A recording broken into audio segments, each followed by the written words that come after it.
بالآخر میں نے وہ بات کی جس سے اسے دلچسپی ہو سکتی تھی۔ میں تم سے کچھ نہیں لوں گا، اس نے اسپاٹ لہجے میں جواب دیا تو مجھے تو اپنے کانوں پر یقین ہی نہیں آیا کہ وہ واقعی کہہ رہا تھا کہ فیس نہیں لوں گا۔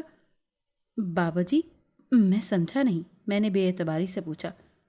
میں تم سے کوئی روپیہ نہیں لوں گا، ہاں اگر تم مجھے کچھ دینا چاہتے ہو تو جب تمہارا کام ہو جائے تو میرا ایک چھوٹا سا کام کر دینا۔ بابے نے ایک بار پھر سے اپنی پراسرار مسکراہٹ چہرے پر سجاتے ہوئے کہا، میں وعدہ کرتا ہوں کہ اگر میرا کام ہو گیا تو آپ جو کہو گے میں کروں گا۔ میں نے دھڑکتے دل سے وعدہ کر لیا۔ نائرہ سے شادی کا سن کر ہی میرے دل کی دھڑکنیں بے ترتیب ہو گئی تھی۔ دیکھ بالک، تو ہم سے وعدہ کر رہا ہے، تو نائرہ سے سگائی کے بعد میرا کام کرے گا۔ اب اگر تو اپنے وعدے سے مکرا تو پھر ہم بھی رنگ میں بھنگ ڈال دیں گے۔ بابے نے وعدے کے آئین کو ٹھیک چباتے ہوئے بولا۔ آپ بتائیں، میں پہلے ہی وہ کام کرنے کے لیے تیار ہوں۔ میں نے اس کی تسلی کی۔ نہیں بالک، ہمیں تمہارے وعدے پر یقین ہے، اب تم جاؤ اور جا کر ہڈی کا بندوبست کرو۔ اس نے ایک ہاتھ اٹھا کر مجھے مزید کوئی بات کرنے سے روکتے ہوئے کہا اور ایک بار پھر آنکھیں بند کر کے مراقبے کی حالت میں چلا گیا۔ میں چند ثانیے خاموش بیٹھا رہا اور اسے دیکھتا رہا اور پھر اٹھ کر واپس چلا آیا۔ اگلے دن میں گھر کے قریب بازار میں موجود تمام قصابوں کی دکانیں کنگال چکا تھا، مگر کسی کے پاس مطلب کا پارچہ نہیں تھا۔ دوسرے محلے کے بازار سے بلاخر مجھے مطلوبہ ہڈی والے گوشت کا پورا پیس مل گیا۔ وزن کرنے کے بعد قصاب اس کی بوٹیاں کرنے لگا تو میں نے اسے منع کر دیا اور کہا کہ گھر جا کر خود ہی کر لوں گا۔ بیٹا، اس میں سے نکلنے والی ہڈی ضرور توڑ دینا، اگر کسی خبیث کے ہاتھ لگ گئی تو کئی غریبوں کا کھانا خراب ہو جائے گا۔ قصاب نے مجھے نصیحت کرتے ہوئے کہا تو میں نے اس بات میں سر ہلاتے ہوئے گوشت کے پارچے کو تھیلے میں ڈال کر اپنی گاڑی سٹارٹ کی اور دریا کی طرف چل پڑا۔ ایک ویران جگہ دیکھ کر میں نے وہاں گوشت میں سے ہڈی کو علیحدہ کیا اور ایک بار پھر بابے کے پاس پہنچ گیا۔ وہ جھونپڑی کے قریب ہی ایک درخت کے نیچے اپنی سمادھی لگائے بیٹھا تھا۔ میرے پاس پہنچتی اس نے آنکھیں کھول دی جو خون کی طرح سرخ ہو رہی تھیں۔ آج اس نے گھونگھٹ نہیں اوڑھا ہوا تھا اور اس کے گندے ترین بال نظر آ رہے تھے۔ آ گئے بالک، میں تمہارا ہی انتظار کر رہا تھا۔ اس نے اپنے پیلے دانتوں کی نمائش کرتے ہوئے میرا استقبال کیا اور میرے ہاتھ میں موجود تھیلا لے لیا اور اس میں سے ہڈی نکال کر اسے غور سے دیکھنے لگا۔ اسی دوران میں نے پوری بیگ اس کے حوالے کر دیا جس میں لیمو بھی تھے۔ یہ تم نے اچھا کیا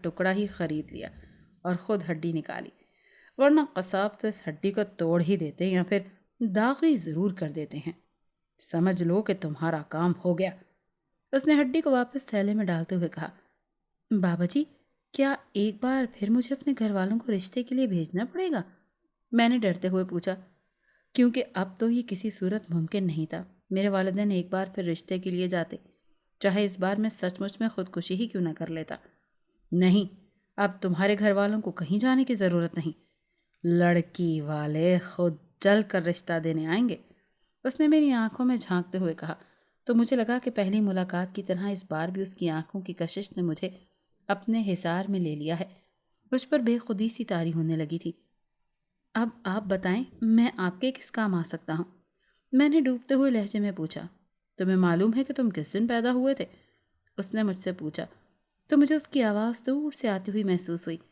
اب وہ مجھے نظر نہیں آ رہا تھا، مجھے بس یہ احساس ہو رہا تھا جیسے میں ہوا میں معلق ہوں اور میرے ارد گرد دھند چھائی ہوئی ہے۔ جی، میں فلاں سن میں پیدا ہوا تھا، میں نے اپنی پیدائش کا سال بتاتے ہوئے کہا۔ نہیں بالک، میں جنم کی تاریخ نہیں پوچھ رہا، چلو ہم خود ہی تمہیں بتا دیتے ہیں کہ تم کب پیدا ہوئے تھے۔ اس دن سوریہ گرہن لگا ہوا تھا اور پھر اسی رات کو چندرما کو بھی گرہن لگا تھا۔ ایسا ہزاروں سال بعد ہوتا ہے کہ ایک ہی دن اور رات میں سورج اور چاند کو گرہن لگے۔ تمہارا جنم اسی خاص گھڑی میں ہوا تھا اور اس خاص گھڑی میں پیدا ہونے والے بچے میں سے آج صرف تم زندہ ہو، اسی لیے اب پوری دنیا میں تم اکیلے ہو جو میرا کام کر سکتے ہو۔ یہ باتیں سن کر بے خودی کی کیفیت میں ہونے والے کے باوجود میرے رونگٹے کھڑے ہو گئے تھے۔ میرے والدین تو کبھی کچھ نہیں بتایا اس بارے میں، میں نے حیرانگی سے کہا۔ ہو سکتا ہے ان کے لیے یہ کوئی اہم بات نہ ہو، مگر ہمارے لیے تو یہ بات تمہیں بہت مہان بنا دیتی ہے۔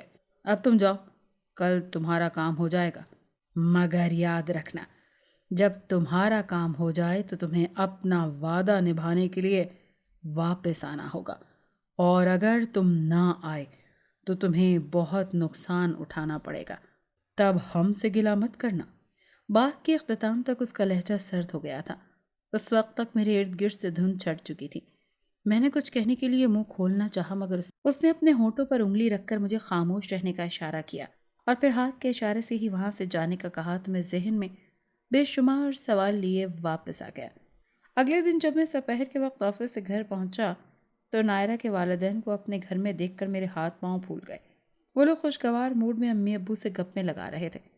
مجھے دیکھتے ہی آنٹی نے اٹھ کر میرا ماتھا چوما اور انکل، جو میری شکل بھی دیکھنا پسند نہیں کرتے تھے، مجھ سے گلے لگ کر ایسے ملے جیسے وہ میرے بچپن کے لنگوٹیے یار ہو۔ یہ تو معجزہ ہی ہو گیا۔ میں تو حیرت سے ان کو تکتا ہی رہ گیا۔ مجھے تو ایسے لگ رہا تھا کہ میں جاگتے میں جیسے کوئی خواب دیکھ رہا ہوں۔ میں بار بار خود کو یقین دلانے کی کوشش کر رہا تھا کہ یہ سب حقیقت ہے۔ انہوں نے میرا رشتہ مانگ لیا۔ مجھے تو یقین ہی نہیں آ رہا تھا۔ اس کے والد کا کہنا تھا کہ میری ماں نے تو آج ہی نکاح کر دیتے ہیں، نیک کام میں دیری کیسی، ولیمہ وغیرہ محرم کے بعد کر لیں گے۔ انکل نے جب ابو کو مخاطب کر کے یہ جملہ کہا تو جیسے میری ٹانگیں کانپ سی گئیں۔ میرے والد نے کہا کہ نہیں، ان سوگ کے دنوں میں خوشی کی تقریب مناسب نہیں، اور پھر لوگ بھی باتیں بنائیں گے۔ ہم محرم کے بعد دھوم دھام سے شادی کریں گے۔ ابو نے حتمی لہجے میں جواب دیا۔ چلیں بھائی صاحب، جیسے آپ کی مرضی۔ بہرحال نائرہ آپ لوگوں کی امانت ہے ہمارے پاس، آپ جب مرضی ہو آ کر لے جائیں۔ اگلے دن میں مٹھائی لے کر بابے کی جھونپڑی نما آستانے پر حاضری دینے پہنچ گیا۔ میں آج سے پہلے ان تعویذ گنڈے کرنے والوں کو خبیثوں کی لسٹ میں شمار کرتا تھا، مگر آج اس بابے کی تمام تر کراہیت آمیز شخصیت کے باوجود بھی میں اس کے سامنے مجسم تابعدار مرید کی طرح بیٹھا تھا۔ میرا بس نہیں چل رہا تھا کہ اتنے گندے بابے کو اپنے باہوں میں لے کر سینے سے لگا لوں۔ مجھے تو اس بابے پر بھی پیار آ رہا تھا کہ اس نے میرے پیار کو کامیاب کر دیا، اور جیسے اس نے کہا تھا اب نائرہ کی والدہ نے رشتے کی تصدیق بھی کر دی تھی۔ بابے نے تو واقعی سچ کہا تھا، اس نے جو کہا وہ کر دکھایا تھا۔ اب مجھے اس بابے پر یقین آ گیا تھا، بلکہ اس بابے پہ کیا، اب تو مجھے دنیا کے تمام بابوں پر یقین آ گیا تھا۔ ارے بے وقوف ہوتے ہیں وہ لوگ جو کہتے ہیں کہ یہ تعویذ گنڈے کچھ نہیں کرتے۔ کرتے ہیں بھائی۔ اب تو میں کہہ سکتا ہوں کہ میرا ذاتی تجربہ ہے، یعنی بابا نے جو کچھ مجھے بتایا تھا وہ سچ تھا۔ میں ایسے ہی دن میں پیدا ہوا تھا جب سورج کو گرہن لگا تھا اور اسی رات چاند کو بھی گرہن لگا تھا۔ بابا جی بتائیں نا، میں آپ کے کس کام آ سکتا ہوں؟ میں نے انتہائی فرما برداری سے پوچھا۔ بتا دیں گے، بتا دیں گے، ایسی بھی کیا جلدی ہے بالک؟ ویسے تمہارے والد نے انکار کر کے اچھا نہیں کیا، انہیں چاہیے تھا کہ کل ہی نائرہ کو تمہاری دلہن بنا کر گھر لے آتے، تو اسی بہانے تمہیں ہمارا کام کرنے سے پہلے معاوضہ تو مل جاتا۔ بابے نے اپنی چھوٹی چھوٹی آنکھوں کو مزید بھینچتے ہوئے خباثت بھرے لہجے میں کہا۔ تو میرے پاس اس کی مسکراہٹ میں شامل ہونے کے علاوہ اور کوئی چارہ نہیں تھا۔ اگر اس بابے نے میرا کام نہ کیا ہوتا تو جس قدر کراہیت آمیز اس کا حلیہ تھا، میں تو ایک منٹ بھی اس کے سامنے نہ بیٹھتا۔ لیکن اب مجھے وہ بابا پیارا لگ رہا تھا۔ کوئی بات نہیں بابا جی، میں کچھ دن مزید انتظار کر لوں گا۔ آپ نے تو ہمارا گھر خوشیوں سے بھر دیا، میرے لیے اتنا ہی کافی ہے۔ آپ بتائیں میرے لیے کیا حکم ہے؟ میں نے ایک دفعہ پھر اصرار کرتے ہوئے کہا۔ اتنا اصرار کر رہے ہو تو تمہیں بتا ہی دیتا ہوں۔ تمہیں 3 کام کرنے ہیں۔ جب تم ایک کام کر لو گے تب ہم تمہیں دوسرا اور پھر تیسرا کام بتائیں گے۔ سب سے پہلے تمہیں ہمارے لیے کچی مٹی کے بنے ہوئے 7 چراغوں کا بندوبست کرنا ہوگا۔ اس نے میری طرف دیکھتے ہوئے کہا۔ جب میں یہاں آیا تھا تو اس کی آنکھیں خون کی طرح سرخ ہو رہی تھیں، مگر اب وہ نارمل لگ رہی تھی۔ سمجھنے آپ کا کام ہو گیا، اور کوئی حکم؟ میں نے تابعدار مریدوں کی طرح پوچھا۔ چراغوں کو جلانے کے لیے بھی تو کچھ چاہیے ہوگا۔ اس نے میری توجہ تیل کی طرف دلائی۔ جی میں تیل بھی لیتا ہوں گا۔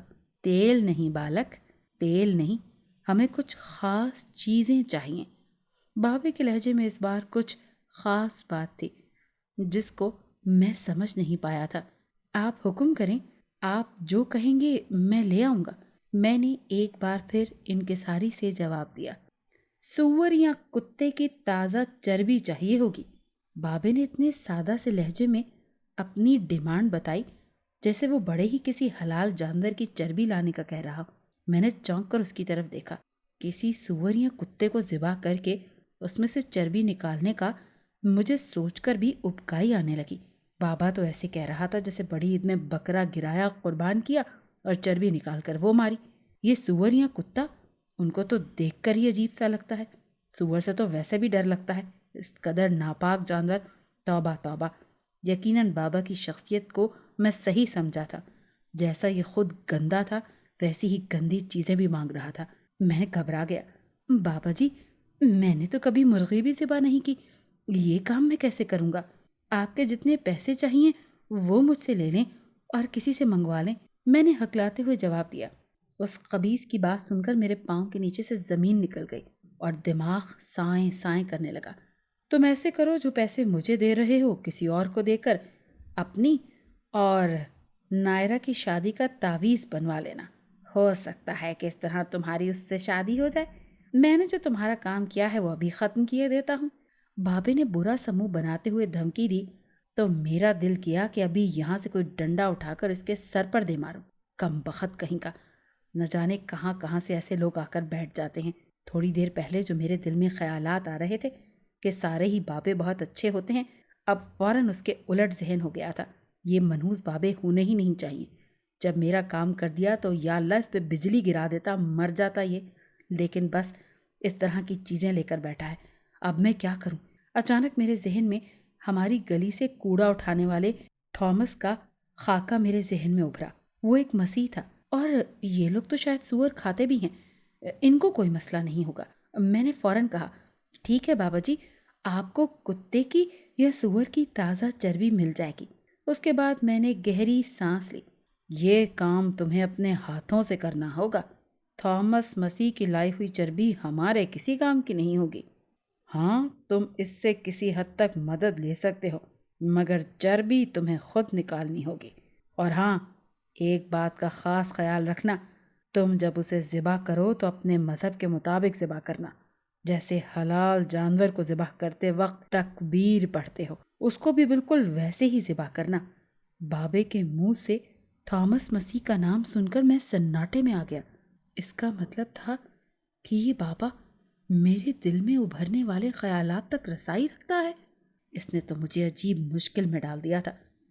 میں تو اب نائرہ کے بارے میں رومانٹک خیالات بھی ذہن میں لاتے ہوئے 100 دفعہ سوچتا تھا کہ یہ بابا بھی کیا یہ سب کچھ جانتا ہوگا.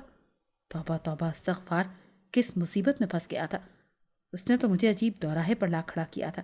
ایک طرف میری محبت اور دوسری طرف یہ بوڑھا شیطان مجھ سے شیطانی کام کروانا چاہتا تھا جسے کر کے ہی نائرہ میری ہو سکتی تھی. میں نے بے بسی کے عالم میں ہاں کرنا چاہی تو زبان نے ساتھ دینے سے انکار کر دیا. بس میں نے اس بات میں سر ہلا کر اپنی رضامندی ظاہر کر دی تو اس کے چہرے پر جیسے فاتحانہ مسکراہٹ پھیل گئی. اب تم جاؤ اور تبھی لوٹنا جب چراغ اور چربی لے آؤ. وہ اپنی بات مکمل کرنے کے بعد اٹھا اور جھونپڑی میں چلا گیا اور میں بوجھل قدموں سے گھر واپس آ گیا. اگلی صبح جب تھامس کوڑا اٹھانے کے لیے آیا تو میں تو پہلے سے ہی اس کا منتظر تھا. میں نے بات کرنے سے پہلے نذرانہ دینا مناسب سمجھا. اتنے سارے لال نوٹ دیکھ کر وہ پہلے تو حیران ہوا، مگر پھر میری بات سننے کے بعد اس کے ہونٹوں پر استحصائیہ مسکراہٹ آ گئی. باؤ جی، کیا آپ کو ایک ہی چاہیے؟ اس نے ایسے پوچھا جیسے یہ اس کے لیے کوئی کام ہی نہ ہو، یا شاید وہ پارٹ ٹائم میں کتے ہی ذبح کرتا ہو اور کسی ہوٹل کو پرووائڈ کرتا ہو. یار، میں نے پہلے بھی کہا ہے مجھے کون سا کوئی کتوں کی دکان کھولنی ہے. مجھے نہیں، میرے ایک دوست کو اس کی ضرورت ہے. اگر تم میری بتائی ہوئی جگہ پر بروقت پہنچ گئے تو مزید اتنے ہی نوٹ دوں گا. میں نے اسے لالچ دیتے ہوئے کہا تو مزید رقم کا سن کر اس کی آنکھوں کی چمک بڑھ گئی. اور پھر جب میں مقررہ جگہ پر پہنچا تو وہ ایک صحت مند کتے کے ساتھ پہلے سے وہاں موجود تھا. باؤ جی، پھر کبھی ضرورت ہو تو مجھے ضرور یاد کرنا، اس نے نوٹ گنتے ہوئے کہا. ہاں ہاں ہاں ضرور، میں نے زبردستی مسکراتے ہوئے کہا اور اسے وہاں سے رخصت کر دیا اور کتے کو لے کر قریبی موجود درختوں کے گھنے جھنڈ میں آ گیا. تکبیر پڑھ کر چربی نکالنے لگا اور کوئی خاص دشواری تو نہ ہوئی. مجھے خود سے نفرت ہو گئی تھی. ایسے محسوس ہو رہا تھا کہ یہ گھناؤنا کام میں نہیں بلکہ مجھ میں کوئی موجود طاقت مجھ سے کروا رہی ہے. اس غلیظ کام سے فارغ ہو کر میں سیدھا بابے کے پاس پہنچا. وہ مجھے دیکھتے ہی کھل اٹھا. میں نے مٹی سے بنے 7 چراغ اور چربی اس کے سامنے رکھ دی. وہ بالک، مجھے اندازہ ہے کہ تم یہ سب کچھ کرنے میں کتنی تکلیف اٹھا رہے ہو، بس 2 کام اور رہ گئے ہیں۔ اس نے میری طرف غور سے دیکھتے ہوئے کہا تو میری گھبراہٹ دیدنی تھی۔ وہ کیا؟ میں نے لکنت زدہ لہجے میں پوچھا۔ دیکھو بالک، اگر تم ہمارا کام کرو گے تو ہم تمہیں وہ کچھ دان کریں گے جو تم نے خواب میں بھی نہیں سوچا ہوگا۔ ہم چند دن میں ہی تمہارے آفس کی سب سے اونچی کرسی پر تمہیں بٹھا دیں گے اور تمہاری ساری خواہشات پوری کر دیں گے۔ اور اگر تمہیں ہماری بات پر شک ہے تو ہم پہلے ہی تمہیں یہ سب کچھ دینے کو تیار ہیں۔ اس کے بعد تم ہمارا کام کر دینا۔ تم واحد شخص ہو جو یہ کر سکتے ہو اور کوئی نہیں۔ مجھے 100% یقین تھا کہ وہ جو کچھ مجھے دینے کی بات کر رہا ہے وہ اسے پورا کرنے کی صلاحیت بھی رکھتا ہے، مگر اس کے بتائے ہوئے کام میری طبیعت اور استطاعت سے باہر تھے۔ میں بری طرح پھنس چکا تھا۔ ٹھیک ہے، آپ دوسرا کام بتائیں، میں نے اس سے کہا۔ دوسرا کام یہ ہے کہ جب کسی نوجوان کنواری لڑکی کی لاش کو دفنایا جائے تو تم نے اسی رات اس کی قبر کھول کر اس کے کانوں اور ناک میں موجود روئی نکال کر لانی ہے۔ میں اسی روئی سے چراغوں کی بتیاں بناؤں گا۔ اس کی بات مکمل ہونے تک میرے جسم کے تمام مساموں میں بیک وقت پانی پسینے کی شکل میں خارج ہونا شروع ہو گیا تھا۔ میرے سوچنے سمجھنے کی صلاحیت جیسے مفقود ہو کر رہ گئی تھی۔ آنکھوں کے آگے نائرہ کا عکس گھوم رہا تھا۔ وہ مجھے مل تو رہی تھی مگر اس کی قیمت میری توقع سے کہیں زیادہ تھی۔ میرا تو دل چاہ رہا تھا کہ لعنت بھیجوں محبت کے کھیل پر اور اپنا ایمان بچا کر یہاں سے بھاگ جاؤں، مگر دوسرے ہی لمحے اندر سے آواز اٹھی تھی کہ اس دنیا میں اگر کوئی چیز اچھی ہے تو وہ صرف نائرہ، اور مجھے صرف وہی چاہیے۔ میں اپنی محبت کو پانے کے لیے کسی مردے کے کانوں سے روئی چرا لوں گا تو کون سی قیامت آ جائے گی۔ میرا دماغ معاف ہو رہا تھا اور اسی معاف دماغ کے ساتھ میں واپس آ گیا۔ مجھے ایسے لگ رہا تھا جیسے میں پاگل ہو جاؤں گا۔ میں تو اندھیرے سے پہلے ہی خوف کھاتا تھا۔ ایسے میں کسی ویران قبرستان میں رات کے وقت کسی قبر کو کھولنے کا خیال ہی میرے لیے سہانے روح بنا ہوا تھا۔ دل ایسے ڈوبا جا رہا تھا جیسے ہارٹ اٹیک ہو رہا ہو۔ اگلے 2 دن اسی کیفیت میں گزر گئے۔ اس دوران میرے کان لاشعوری طور پر مسجد کے لاؤڈ سپیکر کی طرف لگے رہے، مگر ابھی تک سوائے ایک بزرگ شخص کی فوتگی کے علاوہ اور کوئی اعلان نہیں ہوا۔ دفتر سے واپسی پر میں آرام کے غرض سے لیٹا ہوا تھا اور مجھ پر نیم غنودگی کا عالم طاری تھا کہ اس خبیث بابے کی شکل ذہن کی اسکرین پر ابھر آئی۔ مورکھ، ایسے کسی نوجوان لڑکی کی موت کا انتظار کرتے ہوئے تو تمہیں کئی سال لگ جائیں گے۔ تم خود ہمت کر کے کسی لڑکی کی جان لے لو یا پھر اسپتال کی ایمرجنسی میں چلے جاؤ تو امید ہے کہ کام بن جائے گا۔ اس کے ہونٹ ہلے اور غسیلی آواز سنائی دی تو میں ایک جھٹکے سے اٹھ بیٹھا۔ آواز بہت صاف اور واضح تھی۔ میرا وہم یہ خیال ہرگز نہیں تھا۔ اگلے دن میں اس کے سمجھائے ہوئے راستے پر چلتے ہوئے اسپتال جا پہنچا۔ وہاں جاتے ہی میرا کام بن گیا۔ وہ کسی نوجوان کنواری لڑکی کی لاش ہی تھی جو ایمرجنسی میں پوسٹ مارٹم کے لیے لائی گئی تھی۔ پوسٹ مارٹم کے بعد جب لاش اس کے لاحقین کے سپرد کی گئی تو میں بھی اپنی بائک پر ایمبولینس کے پیچھے چل دیا۔ گھر دیکھ آنے کے بعد میں اس کے جنازے میں بھی شامل ہوا اور اب آدھی رات کے بعد اس کی قبر کے پاس کھڑا خوف سے کانپ رہا تھا۔ میں بیلچہ ساتھ لے کر آیا تھا۔ قبر پر بیلچہ چلانے لگا اور فضا میں جیسے ایک دم عجیب سی آوازیں پیدا ہونے لگی۔ ساری مٹی ہٹا دی۔ فضا میں کافور کی خوشبو پھیل گئی۔ کفن کا بند کھولنے کے بعد میں نے ٹارچ آن کی تو مجھے لگا کہ لاش جیسے جاگ رہی ہے اور مجھے ہی گھور رہی ہے۔ ڈر کے مارے قبر سے باہر نکلنے کے لیے واپس مڑا مگر لحد کے کنارے سے میرا پاؤں پھسل گیا اور میں لحد میں لاش کے اوپر جا گرا۔ خوف سے میری گھگی بن گئی۔ جیسے تیسے کر کے میں قبر سے باہر نکل آیا اور اپنے جسم کی تمام قوت صرف کر کے ٹارچ کا رخ ایک بار پھر لاش کی طرف کیا۔ نیچے جھک کر اس کے کانوں اور منہ میں دی گئی روئی کو باہر کھینچ لیا۔ منہ والی روئی لیس دار رطوبت سے بھری ہوئی تھی۔ رطوبت کی انگلیوں سے لگتے ہی مجھے جھرجھری سی آ گئی۔ میں نے جلدی سے روئی کو اپنے پاس موجود ڈبیا میں رکھ لیا اور وہاں سے حقیقت میں سر پر پاؤں رکھ کر بھاگا۔ اس وقت مجھ میں اتنی بھی اخلاقی جرت نہیں تھی کہ اس معصوم لڑکی کی قبر کو میں بند ہی کر دیتا۔ گھر پہنچنے تک مجھے شدید بخار ہو گیا۔ صبح تک تو بار بار بے ہوشی کے دورے پڑنے لگے۔ ابو مجھے اسپتال لے گئے۔ سارا دن کئی قسم کی بوتلیں اور ٹیکے لگنے کے بعد میری طبیعت کچھ سنبھلی تو رات گئے ہم گھر واپس آ گئے۔ اگلا سارا دن گھر میں گزار کر شام کے وقت میں ایک بار پھر بابے کے پاس جا پہنچا۔ روئی دیکھ کر بابا انتہائی جذباتی ہو گیا۔ جذبات کی شدت سے اس کے چہرے کے عضلات پھڑکنے لگے۔ میری پشت پر سورج غروب ہونے کو تھا جس کی آخری کرنیں میرے سامنے بیٹھے ہوئے بابے کے چہرے پر پڑ رہی تھیں۔ اس کا چہرہ کسی دہکتے ہوئے شعلے کے جیسا لگ رہا تھا۔ مجھے ایسے لگ رہا تھا جیسے آگ سے بنا ہوا چہرہ مسکرا رہا ہو۔ بس بالک، آج کے بعد تم ہمارے شرن میں ہو۔ ہم نے تمہیں اپنا پتر مان لیا ہے، ہم تمہیں اس دنیا کا امیر ترین شخص بنا دیں گے، لوگ تمہارے جیسی زندگی کی تمنا کریں گے، تم جس ناری کی طرف دیکھو گے وہ خود تمہارے قدموں میں آ بیٹھے گی، بس یوں سمجھ لو کہ تمہارے لیے سورگ اور حوروں کا یہی بندوبست کر دیں گے۔ بابے نے ایک ہاتھ اٹھا کر اتنے تکبرانہ انداز میں کہا جیسے اس کائنات کا سارا نظام اسی کے اشارے کا محتاج ہو۔ وہ تو سب ٹھیک ہے، مگر اس روئی کو آپ نے کیا کرنا ہے؟ میں نے جرت کر کے اپنے ذہن میں آنے والا سوال پوچھ لیا۔ وہ چند ثانیے میری طرف غور سے دیکھتا رہا اور پھر گویا ہوا، ہم نے تمہیں اپنا پتر مان لیا ہے، اس لیے تمہیں بتانے میں کوئی حرج نہیں۔ ہم ساری عمر تپسیا کرتے آئے ہیں، کالے علم کے 5ویں درجے پر پہنچے ہیں۔ اس علم کی تاریخ میں اس درجے پر پہنچنے والے ہم 7ویں انسان ہیں، اس سے آگے آج تک کوئی نہیں بڑھ سکا۔ اب تم جیسا دھن بھاگی مجھے مل گیا ہے تو میرے 7 چراغی چلے کی راہ ہموار ہو گئی ہے۔ اب مجھے 6 درجے کی طاقتیں حاصل کرنے سے کوئی نہیں روک سکتا۔ بس تم آخری چیز مجھ تک پہنچا دو، اس کے بعد ساری زندگی عیش کرو، اور عیش بھی ایسا جس کی دنیا حسرت کرے۔ اس نے تفصیل کے ساتھ سارے عمل کی وجہ بتائی اور خاموش ہو گیا۔ اور تیسرا کام کیا ہے؟ میں نے خاموشی توڑتے ہوئے پوچھا۔ اس وقت تک سورج غروب ہو چکا تھا اور اندھیرا تیزی سے گہرا ہونے لگا تھا۔ آخری کام تو پہلے سارے کاموں سے آسان ہے۔ تمہاری مقدس مذہبی کتاب کے پہلے 4 اور آخری 3 ورق چاہیے۔ بابے نے اپنائیت سے کہا۔ ان اوراق کا کیا کرو گے؟ میں نے چونک کر پوچھا۔ جو 7 چراغ چلاؤں گا ان چراغوں کے نیچے رکھنے ہیں، اس نے بدستور ملائم لہجے میں جواب دیا۔ اس کی بات سن کر تو میرے اندر جیسے کوئی چیز ٹوٹ گئی اور یکدم میری رگوں میں بہنے والا خون پارا بن گیا۔ میں لا حول ولا قوت پڑھتا ہوا اچھل کر کھڑا ہو گیا۔ مجھ جیسا گنہگار اور دین سے دور شخص بھی مقدس کتاب کی بے حرمتی کا سن کر ہتھے سے اکڑ گیا۔ میرے منہ سے لا حول ولا قوت کے الفاظ سن کر بابا ایسے جھٹکا کھا کر پیچھے کو ہوا جیسے اچانک اس نے کوئی سانپ دیکھ لیا ہو۔ مورکھ، ہم نے نائرہ کو تمہارے قدموں میں لا پھینکا، اپنا پتر مان لیا، دنیا کی تمام آسائشیں تمہارے نام کر رہے ہیں، بدلے میں تم ہمیں دغا دینے پر تل گئے ہو۔ ہم تم سے نائرہ سمیت سب کچھ چھین لیں گے۔ بابے نے غضبناک لہجے میں پھنکارتے ہوئے کہا۔ میرے لیے ایمان سے بڑھ کر اور کچھ نہیں ہے۔ ایک چھوڑو، میں 1000 لڑکیوں کے بدلے بھی اپنے ایمان کا سودا نہیں کروں گا۔ نامعلوم باپ کی اولاد، میں لعنت بھیجتا ہوں تم پر اور نائرہ پر بھی۔